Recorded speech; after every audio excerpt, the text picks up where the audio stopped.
جماعت قیامت تک نہیں آئے گی، وہ جماعت ہے صحابہ کرام۔ صحابی اس کو کہتے ہیں جس نے ایمان کی حالت میں رسول اللہ صلی اللہ علیہ وسلم کی زیارت کی ہو اور پھر اس کا خاتمہ بھی ایمان پر ہوا۔ ساری دنیا کے بزرگان غوث کتب ابدال ساری دنیا کے ایک پلڑے میں رکھا گیا اور ایک اس خوش نصیب انسان کو برابر لایا جائے جس نے اپنی آنکھوں سے جیتے جاگتے ایمان کی حالت میں اللہ کے نبی کے چہرے انور کی ایک زیارت کی اور اس کی شان کیا۔ تو یہ صحابی رسول جو ہیں ان کے بارے میں آج کا سبق ہے کہ صحابہ کتنے ہیں۔ فرمایا کہ صحابہ ہزاروں ہیں جو آپ کی خدمت میں حاضر ہو کر مسلمان ہوئے اور اسلام پر ان کا انتقال ہوا۔ کم و بیش 1.25 لاکھ 1.5 لاکھ کے قریب یہ خوش نصیب نفوس ہیں جنہوں نے صحابیت کا جن کو مرتبہ ملا ہے۔ سوال یہ ہے کہ صحابہ مرتبے میں برابر ہیں یا کم زیادہ ہیں؟ صحابہ کے مرتبے آپس میں کم زیادہ ہیں لیکن تمام صحابہ باقی امت سے افضل ہیں۔ صحابہ میں سب سے افضل کون سے صحابی ہیں؟ جواب یہ ہے کہ تمام صحابہ میں 4 صحابی رسول سب سے افضل ہیں۔ اول حضرت سیدنا ابو بکر صدیق رضی اللہ تعالیٰ، یہ وہ خوش نصیب ہیں جنہوں نے سب سے پہلے مردوں میں اسلام قبول کیا۔ آج دیکھیں ہمیں نیت کا کھوٹ ہے، وہ اٹھ کے کون آئے ٹھنڈے پانی سے وضو فوراً کرے اور ہم اس کو بہانہ بنا لیتے ہیں صبح کون اٹھے۔ یہ اس زمانے کی بات ہے جب 100% کفر ہے، کعبے کے اندر بھی بت پڑے ہوئے ہیں اور کوئی دوسرا مذہب نہیں۔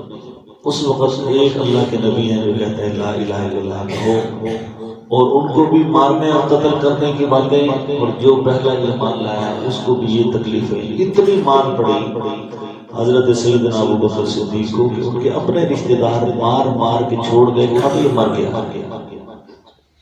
جو کعبے میں پہلی مار پڑی ہے اللہ کے صحابی کو حضرت ابو بکر صدیق کو، یعنی کہ ان کے منہ پر اتنی جوتیاں تھپڑ اور پھوسے مارے گئے ہیں کہ یہ ناک ہر کسی کا اونچا ہے چہرے سے۔ ان کا چہرہ اتنا سوج گیا تھا کہ یہ ناک ہڈی اور یہ چہرہ برابر ہو گیا۔ آج کسی کو ایک لڑائی میں تھپڑ یہ مکہ لگ جائے مہینہ آنکھ سے سوج نہیں جاتی، اور اس خوش نصیب صحابی رسول نے اتنی مارے کھائے اللہ کے نبی کو فرمانا پڑا کہ میں نے سب کے احسانات کا بدلہ اتار دیا ہے۔ صدیق کے اسلام پر اتنے احسانات ہیں، قیامت کے دن اللہ اس کا بدلہ دے گا۔ تو فرمایا کہ تمام صحابہ میں سب سے پہلے صحابی سب سے افضل حضرت سیدنا ابو بکر صدیق ہیں، یہ تمام امت سے افضل ہیں۔ دوسرے حضرت عمر فاروق رضی اللہ تعالیٰ عنہ ہیں جو حضرت ابو بکر صدیق کے سوا تمام امت سے افضل ہیں۔ تیسرے حضرت عثمان غنی ہیں جو حضرت ابو بکر حضرت عمر رضی اللہ تعالیٰ عنہ کے بعد تمام امت سے افضل ہیں۔ چوتھے حضرت علی ہیں جو حضرت ابو بکر حضرت عمر حضرت عثمان کے بعد تمام امت سے افضل ہیں۔ یہی چاروں بزرگ حضور رسول اللہ صلی اللہ علیہ وسلم کے بعد آپ کے خلیفہ ہوئے ہیں۔ ابھی ان کو خلفائے راشدین کہتے ہیں۔ یہ 4 صحابہ کی بھی عجیب شان ہے۔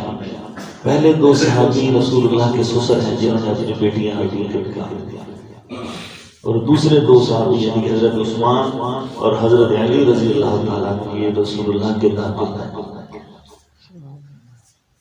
اور خلیفہ ہونے کا کیا مطلب ہے کہ حضور رسول اللہ صلی اللہ علیہ وسلم کی دنیا سے تشریف لے جانے کے بعد دین کا کام سنبھالنے اور جو انتظامات حضور فرماتے تھے انہیں قائم رکھنے میں جو شخص آپ کا قائم مقام ہوا اسے خلیفہ کہتے ہیں۔ خلیفہ کے معنی ہیں قائم مقام اور نائب کے ہیں۔ حضور کی وفات کے بعد تمام مسلمانوں کے اتفاق سے حضرت ابو بکر صدیق حضور کے قائم مقام بنائے گئے ہیں، اس لیے یہ خلیفہ اول ہیں۔ ان کے بعد حضرت عمر فاروق ہیں جو دوسرے خلیفہ ہوئے، ان کے بعد حضرت عثمان ہیں جو تیسرے خلیفہ ہوئے، ان کے بعد حضرت علی ہیں جو چوتھے خلیفہ ہوئے۔ ان چاروں خوش نصیبوں کو خلفائے اربعہ یا خلفائے راشدین یا 4 یار کہتے ہیں۔